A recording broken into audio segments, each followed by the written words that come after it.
மக்களே, இப்போ நம்ம எமோஷன் அண்ட் கில்ல ஸ்டோரி தான் பார்க்க போகிறோம். வாங்க போய் பார்க்கலாம். ஒரு அப்பாவியே ஒரு கிளியை கொல்ல போகிறான். அதான் பார்க்க போகிறோம். வாங்க பார்க்கலாம்.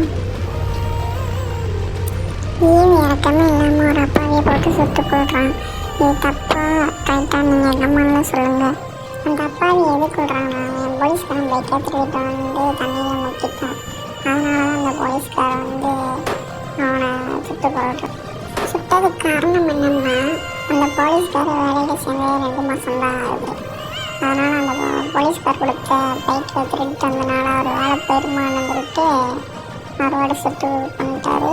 சுட்டு தப்பு தான், இருந்தாலும் பைக்கை திருட்டினது ரொம்ப தப்பு. இதே மாதிரி இன்ட்ரெஸ்டிங்கான ஸ்டோரி நம்ம சேனலை லைக் பண்ணுங்கள், ஷேர் பண்ணுங்கள், மறக்காமல் சப்ஸ்கிரைப் பண்ணுங்கள். மீண்டும் வேறு ஒரு வீடியோவில் பார்ப்போம்.